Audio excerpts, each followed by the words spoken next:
Alrighty then. Successful Indie Author 5 Minute Focus, episode 917, Fighting an Internal Battle. You know, that's you against yourself, right? But this is you where you're questioning yourself, questioning stuff you did in the past, questioning the way forward because you have doubts. Of course you have doubts. We all do. You don't know the future. And from the past, you have to extrapolate. And if you failed in the past, it's hard to be positive about the future. However, what did you learn? Put that into practice, and all of a sudden, the future might be a lot brighter than what you imagine. You imagine complete and total failure. And these are the fights you have with yourself. So what do you like? What do you want? You have to be able to answer these questions. Because if you don't like anything, well, you got to find something. You like something. It might be self-destructive because it might be Monster energy drinks and bricks, 8-ounce bricks of Reese's peanut butter cup. Yeah, that may not be the most healthy thing for you. So that might be a more of an internal indigestion issue than an internal argument, an internal battle. What do you want?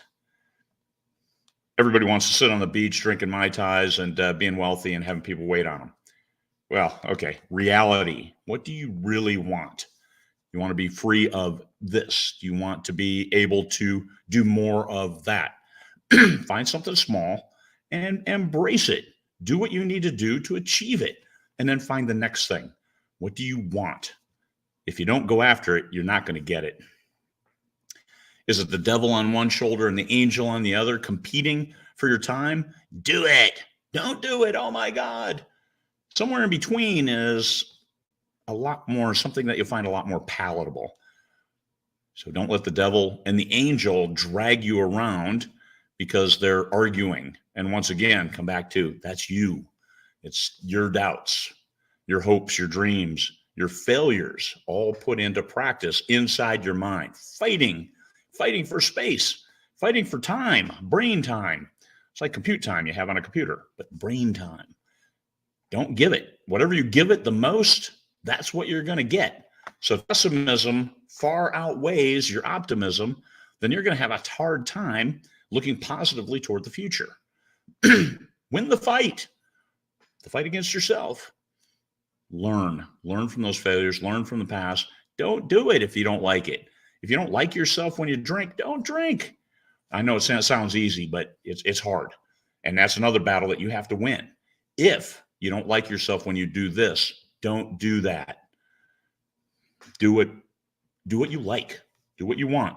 Now, sometimes you have to do what you don't like going outside and changing the gutters. I really don't like that. But guess what? I get to go do it anyway because that's just part of life. So how do you make it fun? Put on some music. Make sure the ladder's there without any problems. Then it becomes tolerable. And that's okay. You do what you need to do. Then you move on to what you want. Writing requires self-motivation. And this is one of the hardest things a lot of writers find because they've been working for somebody else their whole lives. Growing up, mom and dad told you what to do. You get your job. Your boss told you what to do. You join the military. There's a lot of people tell you what to do. You get out because you had it with that garbage and you get a job. And guess what? There's more people telling you what to do. You've done it your whole life.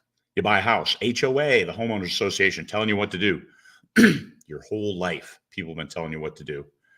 Now, it's time for you to tell yourself what you want and then go after it. If you don't want an HOA, well, then you got to move to a place where you're not living in that has a homeowners association. If you're a writer, you can't always be counting on other people to be supporting you, to drive you. If you need other people to drive you, you're going to have problems as an author because a lot of times it's just you and your computer. You have to be self-motivated and you have to reach for what you want. If you don't want it badly enough, it's hard to be self-motivated to get behind the computer and write, to sit there for hours churning out words that your devil side saying, oh, they suck. Nobody's going to read that. You're wasting your time when you could be watching TV. Think about that.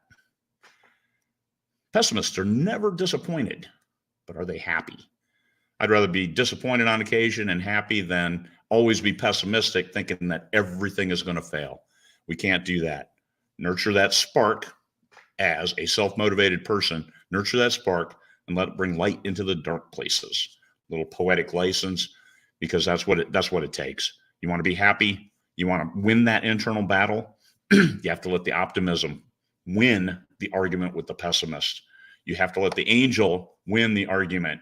And this is still all you. So you can decide. I decide that I'm going to be optimistic about tomorrow because I've put the right processes in place to improve my odds. Everything is about odds. I'm going to get on the road here in just a couple minutes and go to the grocery store. It's about odds. I'm going to take it easy, not going to get in an accident. And that's mostly in my control, but maybe there's a little bit that isn't. So I'm going to hedge my bet and do the best I can to get there and back. Taking Stanley with me too. So even more baby on board, right? All right. Internal battles, we all fight them. You decide who to give the most power to and who you want to win. You can decide that. Don't surrender. Don't concede. Embrace what you want and do what you need to do to get there. Peace, fellow humans.